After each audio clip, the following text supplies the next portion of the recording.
हूँ शशि गुप्ता। इस समय मेरे साथ मौजूद हैं छर्रा विधानसभा से याद करण कुशवाहा जी और इनसे बात करते हैं किस तरह से किन मुद्दों को लेकर ये विधानसभा चुनाव के लिए लड़ रहे हैं। आइए बात करते हैं इनसे। सर, किन किन मुद्दों को लेकर आप ये लड़ रहे हैं चुनाव? हमारा सबसे पहला मुद्दा है समान शिक्षा। जो भी चाहे गरीब हो चाहे अमीर, शिक्षा हो समान। जी। अब जो सरकार चल रही है इसकी दोहरी नीति है, गरीब बच्चों को शिक्षा नहीं मिल पा रही है कोरोना गाइडलाइंस की वजह से, और जो अमीर बच्चे हैं उनका आराम से शिक्षा प्राप्त कर रहे हैं। दूसरी बात यह है कि किसानों के लिए भी धोखा दिया जा रहा है। जो अभी काले कानून बने थे उनको वापस ज़रूर ले लिया है, लेकिन फिर दोबारा से सरकार की मंशा को थोपेंगे।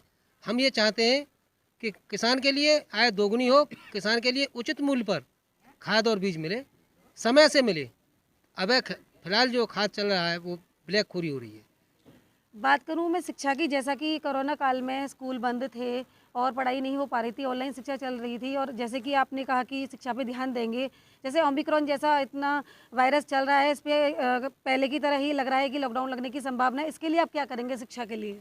देखिए, ओमिक्रॉन सिर्फ बच्चों के लिए है और गरीब बच्चों के लिए ही है। ओमिक्रॉन तो हमारे जो मोदी साहब हैं या जो अदर पार्टियां हैं जो इतनी भारी भारी रैलियां कर रही हैं, उससे बीमारी नहीं फैलेगी क्या?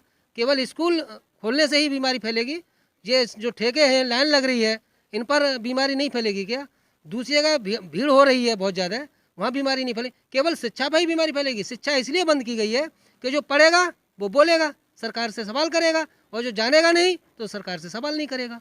इसलिए स्कूल बंद किए जा रहे हैं, शिक्षा कम की जा रही है बच्चों की। जैसा कि सर मैं आपसे जानना चाहूँगी, जैसे हाथरस कांड में एक जो वाल्मीकि महिला की इस लड़की की जो डेड बॉडी रात को जला दी गई थी इस मौजूदा सरकार में, इसके बारे में आप क्या कहना चाहेंगे?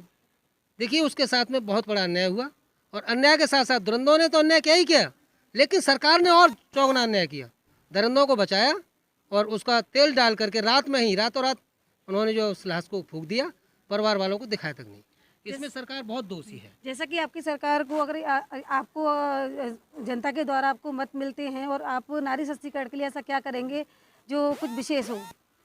नारी सशक्तिकरण के लिए हम महिला आयोग का गठन करवाएंगे अगर हमारी सरकार बनती है तो, और महिला आयोग के द्वारा महिलाओं में सशक्तिकरण बढ़ेगा और शिक्षा पर विशेष प्रभाव पड़ेगा। जैसे कि मौजूदा सरकार में राशन वगैरह फ्री मिल रहा है और तरह तरह की सुविधाएं दी जा रही हैं, प्रलोभन दिया जा रहा है, और मौजूदा सरकार जब आपकी होगी तो आप इस विषय में आप क्या सोचेंगे? आपने क्या सोच रखा है, किन मुद्दों को लेके आगे बढ़ेंगे? कुछ नया ऐसा मुद्दा है? महिला आयोग के द्वारा महिलाओं में सशक्तिकरण बढ़ेगा और शिक्षा पर विशेष प्रभाव पड़ेगा। जैसे कि मौजूदा सरकार में राशन वगैरह फ्री मिल रहा है और तरह तरह की सुविधाएं दी जा रही हैं, प्रलोभन दिया जा रहा है, और मौजूदा सरकार जब आपकी होगी तो आप इस विषय में आप क्या सोचेंगे? आपने क्या सोच रखा है, किन मुद्दों को लेके आगे बढ़ेंगे? कुछ नया ऐसा मुद्दा है जिसको लेके आप कुछ करना चाहेंगे नया? देखिए, जो राशन व्यवस्था प्रणाली चल रही है ये कि बहुत ऊँट के मुँह में जीरा है। हमसे लिया ज़्यादा जा रहा है जो टैक्स के तौर पर, जैसे हमारा पेट्रोल है, डीजल है, और दारू के ठेके हैं, और जो भी है, कपड़े पर अभी अभी 12% टैक्स बढ़ाया है। इससे जो पैसा लिया जा रहा है तो हमारे लिए बहुत थोड़ा दिया जा रहा है। ये हमें वोट का लालच दिया जा रहा है। अब पब्लिक समझदार हो चुकी है, जनता सब समझदार है, अब ऐसे वोट करने वाली नहीं है। जैसा कि अभी छर्रा विधानसभा से मेरी बात हुई नेताजी से, और नेताजी ने हम लोग को बताया कि किस तरह से ये विकास करेंगे, और मैं शशि गुप्ता अपने सहयोगी आकाश सोनी